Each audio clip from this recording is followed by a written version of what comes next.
Can't make this up. Ripple should settle. Ripple's settlement could be catastrophic for the industry. Ripple can't settle. They must fight for everybody. Give me a break. Ripple's gonna do what's best for Ripple and their ecosystem. Free Ripple. You try having Gary probe your ass for 2 years. All the while hiring people, growing your business, and being transparent. You get a lawsuit dropped on you on Christmas and have to deal with FUD for 2 years. Free the Ripple. The FTX Group's collapse appears to stem from absolute concentration of control in the hands of a small group of grossly inexperienced and unsophisticated individuals who failed to implement virtually any of the systems or controls that are necessary for a company entrusted with other people's money or assets.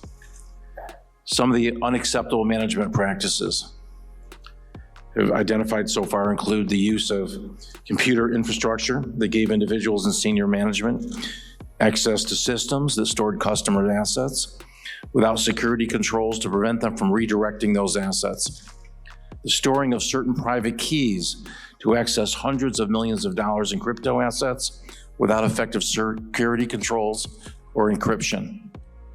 The ability of Alameda to borrow funds held at FTX.com to be utilized for its own trading or investments without any effective limits whatsoever. The commingling of assets, the lack of complete documentation for transactions involving nearly 500 separate investments made with FTX Group funds and assets, and the absence of audited or reliable financial statements, the lack of personnel in financial and risk management functions, and the absence of independent governance throughout the FTX Group. First of all, that article is exactly right. We've been talking about recession, inflation, deflation, but the one thing we haven't spoken about yet, you kind of just referred to it, is there a global liquidity crisis coming? And a liquidity financial crisis is different from a recession. Sometimes you can have one without the other. 1990 we had a recession, there was no crisis. 1998 we had a crisis, there was no recession. The economy was fine in 1998, but the financial world almost came to an end. Sometimes they come together, and that's what happened in 2008. We may be looking at a scenario like that. By the way, 65 trillion in foreign currency derivatives, yeah, but try 1 quadrillion in total derivatives. I mean, that's foreign currency, and that was the focus of the BIS paper.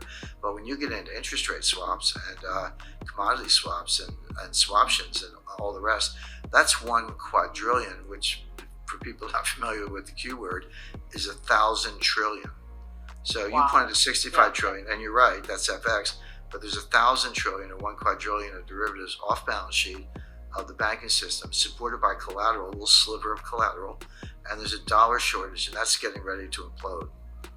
So, we're not painting a rosy picture here, obviously, with all these moving pieces and question marks and whatnot. The global outlook is pretty gloom and doom, Jim, but I like that in your book. One of the things that I've said a lot is that proof of work is kind of a technological dead end. It works fine. I'm not saying it doesn't work. I'm just saying that there hasn't been any significant innovation in it. There are also changes that are in the form of new features. One of the features that I think is very exciting is a feature that would allow people to launch, stablecoins are the obvious use case, but it's not just stablecoins. It's essentially assets pegged to some external value. Features similar to that exist on other systems, but the interesting thing about this is that the liquidity is guaranteed by the ledger mechanics. Why is liquidity important for market stability and health then? I think even to take a step back, liquidity has a lot of components that are important to kind of address. So one of which is immediacy. So I think about that as how quickly can I get access to markets and how quickly can I trade into and out of this asset or token for another asset. I think about the breadth of the market. So breadth is sort of how you think about the trading volumes at different prices in the order book, and then depth of the market. And depth of the market is really about how many orders there are close to exactly where the price is currently trading of varying sizes, which would imply that you could get a lot of volume through without having much price movement as you're trading into and out of the asset. And then in addition, accessibility is very important. So accessibility is just probably as it intuitively sounds, the ability to access markets to trade in those assets very easily. And that can be geographically or through multiple infrastructure partners, whether it's exchanges or OTC desks or what have you. And the last key attribute of a healthy liquid market is really resilience. And that is getting at the ability for a market to recover from a significant systemic event. So if there was some sort of a market shock, the ability for order books to get back to normality and tighten back to similar prices to where they were prior to that event relatively quickly. And so all of those attributes are very important to the healthy liquid market. Why did I play you all these videos at once? Well, I want you to connect the dots. It's clear FTX was handled by unqualified individuals who led to the collapse of the crypto network. And don't even get me started on the billions of dollars lost in the process, aside from those lost by FTX users. Now that was a small platform in a pool of cryptos and could easily impact the whole network. Just imagine what would happen if we all of a sudden had a collapse of the USD thanks to liquidity. Now, I bet that would definitely be catastrophic. WW3 has nothing on the collapse of the USD. It's important to understand we already have a working solution that could potentially give the dollar a fighting chance. And this company is in the backyard of the US. You guessed it, of course, I'm talking about Ripple. But why did the SEC go after him in the first place? As always, welcome to Moneyside, your favorite crypto channel. If you're new here, hit that subscribe button and turn on notifications so you get updates when we drop new videos. Don't forget to smash that like button, and you can always leave a question or a comment in the section below. Now that that's out of the way, let's get down to business. As you've witnessed so far, we have a dollar issue, and one of the reasons is liquidity. Now this is where Ripple comes in. This company offers on-demand liquidity, meaning that you don't necessarily need collateral to get liquidity. Additionally, the company uses XRP as a power engine to help its blockchain network. These two bodies can exist individually outside of each other, and that's where most people get it wrong when they refer to Ripple and XRP. In fact, I can promise you the whole case against Ripple is solely based on the fact that XRP isn't as decentralized as we all thought. XRP, according to the SEC, is a security sold by Ripple, which is quite wrong. Technically, most people who bought into XRP didn't know that Ripple existed. Once the SEC accepts that, then this entire case will be gone. We have to deal with the fact that Ripple could be the only solution in this entire scenario. This company could literally save the dollar only if the SEC decides to create regulatory clarity. And that will revolutionize the crypto and finance worlds.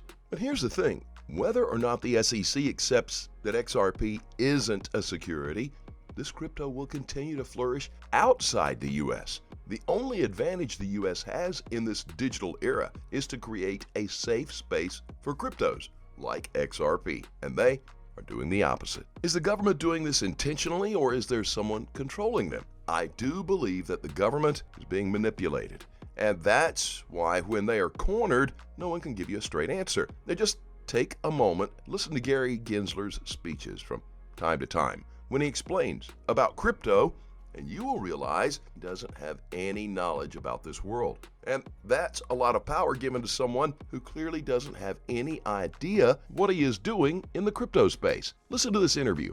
It just so happens that Gensler missed several red flags, I bet intentionally, on matters that pertain to FTX. You've been sharing your findings with the SEC at all as you've been going through this? Yes. Okay. How about the Southern District of New York? Yes. Okay. I'm going to get to a couple of practical questions because I think these were the things I was going to ask you and then also ask Mr. Bankman-Fried. In your declaration, you said that the, quote, the FTX.com platform was not available to U.S. users, close quote. However, earlier this month, CFTC Chairman Benham suggested in testimony before the Senate Agriculture Committee that 2% of funds housed at FTX.com were from U.S. individuals. Can you confirm whether there were U.S. individuals or persons, in fact, customers of FTX.com? Yes, we found that there's a small number of U.S. Customers that had engaged in as customers at that Is time. 2% small in your estimation, or is it less or more? We don't have those kind of numbers on an investor basis. We have it on a customer basis, but you're talking about less than a couple hundred. But it could amount to billions. I mean, you said earlier it is billions of dollars that was in there, or at least it could be millions or hundreds of thousands. We don't know that number, or do you know that number? I don't know. I don't know that number. The billions would sound very, very high. Okay. Well, you had mentioned that there was billions in it. Yes. Yeah, but clearly, I'm giving you the range. yeah, So, clearly as U.S. customers there, we don't have an accounting of what those particular customers had in the okay. .com exchange. Will determining this be part of your work through this bankruptcy process? Oh, absolutely. Yeah. Okay. Will part of your work be determining which assets belong to which customers, more specifically U.S. customers of FTX.com? Yes, we will do a tracing analysis that will try to identify both the sources and the uses of all the funds. So whether it's 10 customers that had a lot of money or 1,000 customers that had some money? Absolutely. Okay. Can you provide some indication of whether customer funds from FTX.com were in fact transferred to Alameda Research? Well, it's definitely assets of customers in the .com silo were transferred to Alameda, no question about it. We have not seen this at this stage from the U.S. silo. But of course, we do have one concern, and that's the concern we're chasing down, which is whether or not there's commingling between the .com silo and the U.S. silo exchanges. And the reason for that is we know that there was sort of common control and access of authorized users at this most senior management level amongst all of the assets. So it's something we have to focus on. We haven't seen evidence right now of that, but certainly that's something that we need to investigate and trace. Okay, and my remaining 2 minutes, I want to turn a little bit to operations. Is there any evidence of his parents' involvement in the operations? We're investigating that, as well as any other players in the email, Slack. Signal. It's billions of records. It's a very vibrant environment. So I hear that you haven't discovered that. I mean, it would seem interesting that that they didn't either give legal advice or business advice or parental advice, maybe.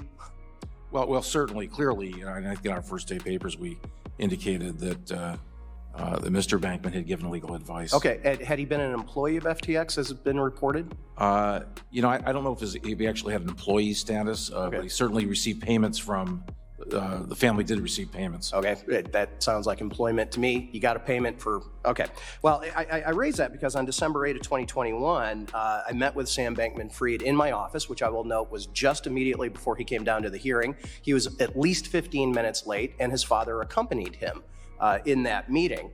I asked and focused on what types of regulation he was under, his engagement with regulators, and how that affected FTX. But it seems to me that there's a lot more to uncover here. Certainly, Mr. Bankman-Fried has let's say, wooed many in New York, Silicon Valley, around the world, and yes, certainly here in DC.